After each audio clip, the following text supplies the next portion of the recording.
नमस्कार दोस्तों, स्वागत है आप सबका जैन इन्वेस्टर्स यूट्यूब चैनल में।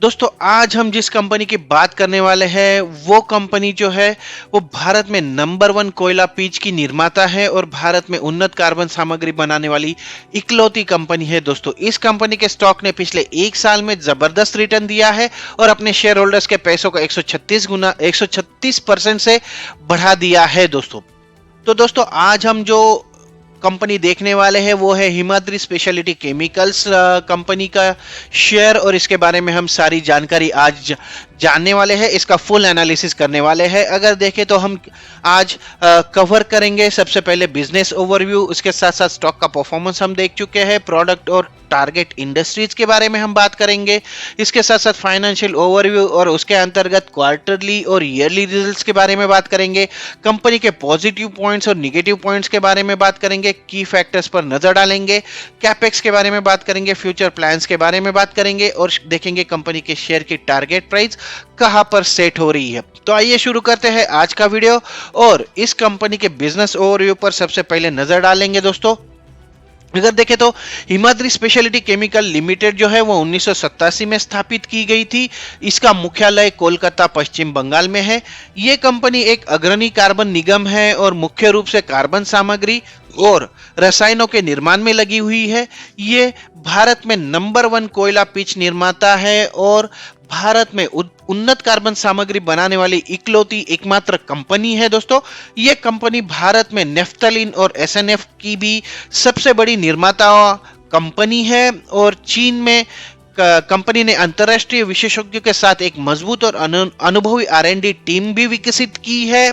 ये जो है वो महिष्टिक्री पश्चिम बंगाल में स्थित है ये टीम, और भारत सरकार द्वारा इसे मान्यता प्राप्त है। दोस्तों, अगर कंपनी के प्रोडक्ट पोर्टफोलियो पर एक बार नजर डाल ले तो प्रोडक्ट पोर्टफोलियो में काफी सारे अलग अलग तरह के प्रोडक्ट्स आपको नजर आएंगे, जैसे कोलतार पिच है, इसके साथ साथ कार्बन ब्लैक है, स्पेशलिटी कार्बन ब्लैक है, रिफाइंड नेफ्थलीन है, एडवांस कार्बन मटेरियल है, एसएनएफ है, स्पेशलिटी ऑयल्स है और इसके साथ साथ पावर सेगमेंट में भी कंपनी अपने कदम फैला है और इन ऐसे कई प्रोडक्ट सेगमेंट में कंपनी एक मार्केट लीडर के तौर पर उभरी है और एक महत्वपूर्ण मार्केट प्लेयर भी है। दोस्तों, अगर देखें तो कंपनी के टारगेट इंडस्ट्रीज के बारे में बात करें तो इसमें paints, plastic and fibres mainly है, graphite electrodes, anti corrosive material, defence, infrastructure, lithium ion batteries, aluminium, construction material या construction chemical, rubber industries, wood preservative oils, power और स्पेशलाइज्ड प्रोडक्ट्स जो है वो इसके मेन टारगेट इंडस्ट्रीज के अंतर्गत आते हैं। अगर क्लाइंट्स की बात करें तो काफी बड़े बड़े नाम यहां पर आपको देखने को मिल जाएंगे। दोस्तों, अल्योर है, वेदांता है, Pacific Aluminium, GrafTech, Nalco, Balco, HEG Limited, Graphite India Limited, Goodyear, इसके साथ साथ C8, MRF, अपोलो टायर, ये सारी टायर की कंपनियां भी कंपनी के क्लाइंट लिस्ट में है। कॉपर स्टैंडर्ड है, उसके साथ साथ ब्लेंड कलर्स, क्लैरियंट, मिडास, निशिकावा, मैपेई, पीडीलाइट जैसी कंपनी भी है, यूबर ग्रुप जैसा ग्रुप भी इसके साथ है, शोवा देनको और आदित्य बिरला हिंदाल्को, काफी सारे नाम है जो गिनाते गिनाते काफी टाइम लग जाएगा। दोस्तों, तो जैसा कि आप स्क्रीन पर देख पा रहे हैं ये सारी कंपनी जो है वो कंपनी के क्लाइंट लिस्ट में ऑलरेडी शामिल है। अगर कंपनी के प्रेजेंस की बात करें तो इसका प्रेजेंस जो है वो इंडिया और चाइना में है। मेनली इसकी जो विनिर्माण सुविधा है वो इंडिया और चाइना में बसी हुई है। इंडिया में लगभग 8 जगहों पर ये सुविधाएं है, जिनमें पश्चिम बंगाल, छत्तीसगढ़, आंध्र प्रदेश और वेस्ट कोस्ट में भी है, जैसे गुजरात और महाराष्ट्र के कुछ इलाकों में। इसके अतिरिक्त इसकी जो एक सुविधा है वो चाइना में है। तो इसके मैन्युफैक्चरिंग कैपेबिलिटीज पर अगर नजर डालें तो कंपनी की जो है वो भारत भर में 8 जीरो डिस्चार्ज विश्व स्तरीय विनिर्माण सुविधाएं अवेलेबल है। 31 मार्च 2021 तक कंपनी के पास 5 लाख MTPA की कोल तार डिस्टिलेशन यानी CTD की क्षमता थी। इसके बाद 1,80,000 MTPA की कार्बन ब्लैक यानी CB क्षमता और 68,000 MTPA की SNF क्षमता थी कंपनी की। इसके साथ साथ 600 MTPA की उन्नत कार्बन और 20 मेगावाट का कैप्टिव पावर संयंत्र यानी कैप्टिव पावर प्लांट CPP भी कंपनी के मैन्युफैक्चरिंग कैपेसिटी में शामिल है। इसके बाद अगर देखें तो कंपनी की जो बिक्री मात्रा रही है या फिर सेल्स रहा है, सेल्स वॉल्यूम, वो 2022 के वित्त वर्ष में 3,71,900 MTPA का कार्बन सामग्री और रसायनों की बिक्री कंपनी ने की है पिछले पूरे एक साल में। आगे बढ़ के देखते हैं दोस्तों कंपनी के फाइनेंशियल नंबर्स पर। लेकिन दोस्तों अगर अभी तक मेरी दी हुई जानकारी आपको पसंद आई हो तो एक लाइक जरूर कर दीजिए, और अगर अभी तक आपने मेरे चैनल को सब्सक्राइब नहीं किया है या फिर आप मेरे चैनल पर नए हैं तो इसे सब्सक्राइब जरूर कर दीजिए। साथ ही बेल का आइकॉन प्रेस करके ऑल का ऑप्शन जरूर सिलेक्ट कर लीजिए, क्योंकि ऐसे ही नए नए शेयर्स की नई नई जानकारी मैं आपके साथ शेयर करने वाला हूं जो हेल्प कर सकती है आपकी इन्वेस्टमेंट स्ट्रेटेजी डिसाइड करने के लिए। तो चलिए आगे बढ़ते हैं और देखते हैं कंपनी के बिजनेस या फिर फाइनेंस का ओवरव्यू। अगर देखें तो मार्केट कैपिटलाइजेशन जो है वो 4,152 करोड़ रुपए का है। कंपनी का करंट प्राइस जो है वो 99 रुपए की। 52 वीक का हाई जो है वो 109 रुपए और 52 वीक का लो जो है वो 41.6 रुपए का है। स्टॉक का पी 31.4 और इंडस्ट्री पी जो है वो 26.8 का है। बुक वैल्यू जो है कंपनी के शेयर की वो 49.6 रुपए की है। कंपनी डिविडेंड भी प्रोवाइड करती है और 0.20% का डिविडेंड है। फेस वैल्यू जो है वो 1 रुपए की है। पिछले एक साल का प्रॉफिट ग्रोथ काफी अच्छा रहा है, 110% का। ईपीएस 2.18, आरओई 3.12% और आरओसी जो है वो 4.57% है। तो आरओई और आरओसी के आंकड़े इतने आकर्षक नहीं है दोस्तों, इतने इंप्रेसिव नहीं है, लेकिन सेल्स ग्रोथ और प्रॉफिट ग्रोथ काफी अच्छा दिखा रही है कंपनी। सेल्स ग्रोथ जो रहा है वो 67.4% का रहा है पिछले एक साल में। डेट टू इक्विटी काफी कम है, तो 0.63 का डेट टू इक्विटी है और डेटर डेट जो है वो 66 दिन के है। अगर देखें तो जी फैक्टर 3 का है और प्योट्रोस्की स्कोर जो है वो 7 का है। आइए आगे बढ़ते हैं। आगे बढ़ते के कंपनी के Q2 FY 2023 के हाइलाइट्स पर नजर डाल लेंगे दोस्तों। अगर देखें तो रिवेन्यू में कंपनी को 64% की बढ़ोतरी देखी गई है और ये 1,059 करोड़ रुपए रहा है।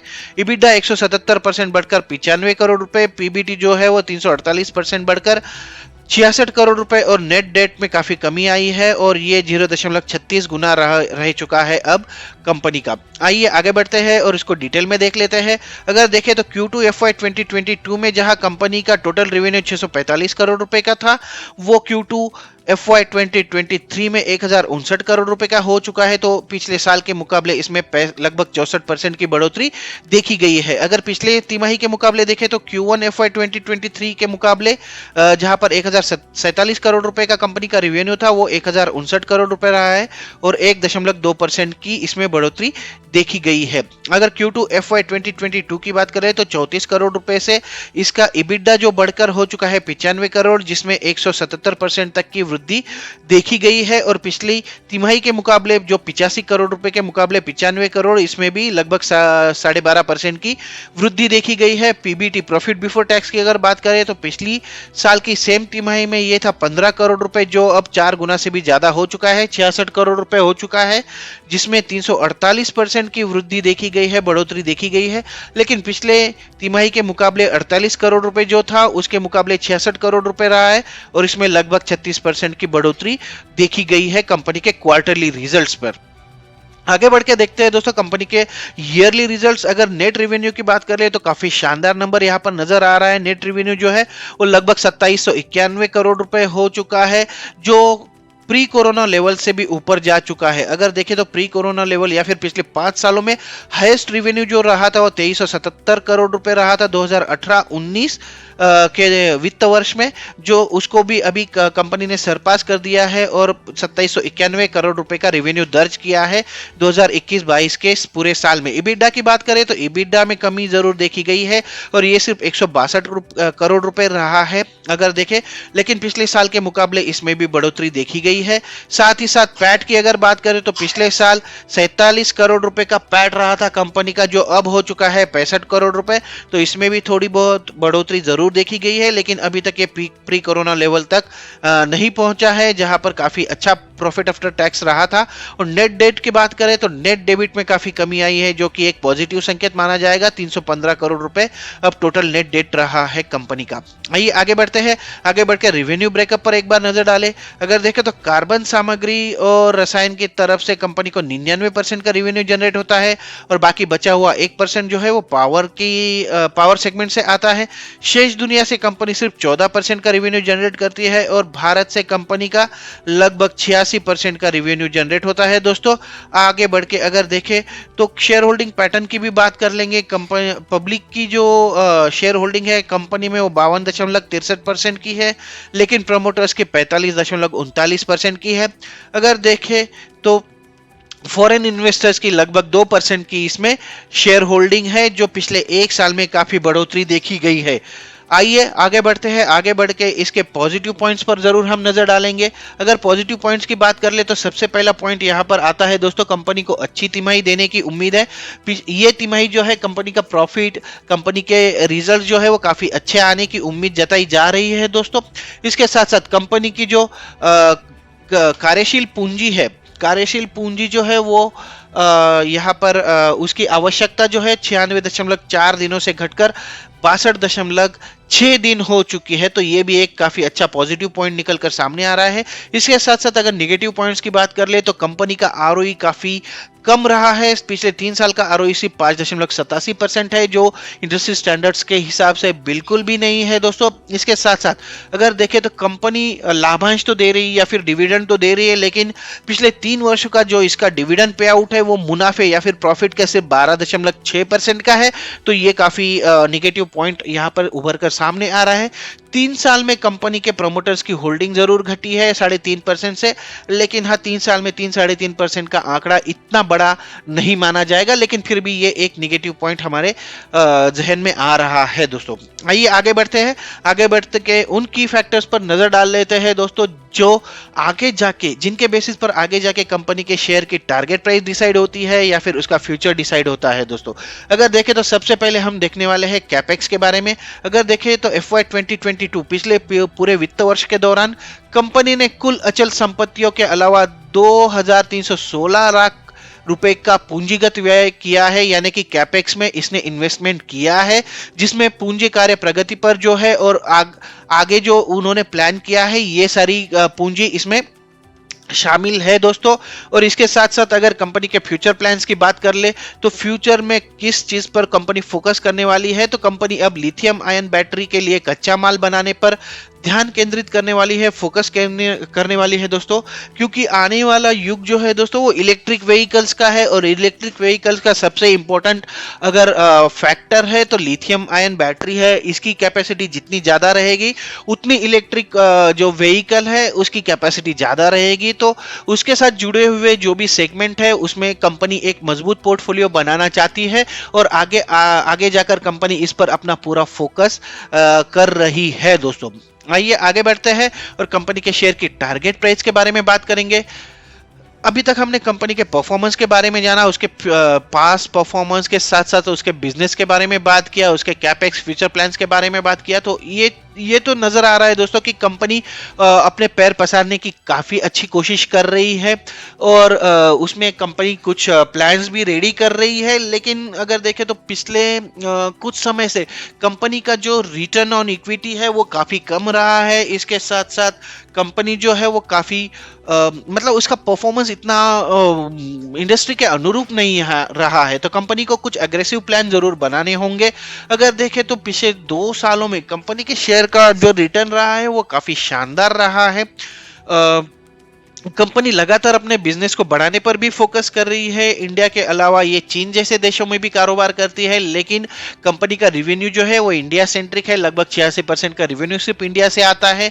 पिछले 1 से 2 सालों में इस शेयर में निवेशकों को जबरदस्त रिटर्न दिए हैं। अगर आने वाले समय में कंपनी अच्छे तिमाही के रिजल्ट पेश करती है, दिसंबर तिमाही के रिजल्ट अगर कंपनी के अच्छे आ जाते हैं और कंपनी के मुनाफे में अगर वृद्धि देखी जाती है तो शेयर प्राइस बहुत तेजी से ऊपर जा सकता है, ऐसा हमारा अनुमान है। अगर आप इस शेयर में इन्वेस्ट करना चाहते हैं तो मैं तो यही सलाह दूंगा दोस्तों कि थोड़ा थोड़ा शेयर को अकोमोडेट करते रहे, इसको उठाते रहे, ताकि काफ़ी बहुत ज़्यादा निगेटिव सिचुएशन का आप पर ज़्यादा इम्पैक्ट ना हो। अगर टारगेट प्राइस की बात करें तो एक सिक्योर टारगेट प्राइस हम यहाँ पर सेट कर रहे हैं दोस्तों, अगले एक साल में 30 से 40% की बढ़ोतरी होने की उम्मीद है, लेकिन काफी कुछ निर्भर करता है दिसंबर तिमाही के आंकड़ों पर दोस्तों। अगर यहाँ पर कंपनी ने अच्छा परफॉर्मेंस दिखा दिया तो काफी शानदार परफॉर्मेंस कंपनी का शेयर कर सकता है। फिलहाल तो ये अगले एक साल के लिए हम इसको 140 रुपए का टारगेट प्राइस सेट कर रहे हैं और हमारा अनुमान है कि 140 रुपए की लेवल ये जरूर छुएगा। तो ये था दोस्तों हिमाद्री स्पेशलिटी केमिकल्स कंपनी के शेयर का फुल एनालिसिस।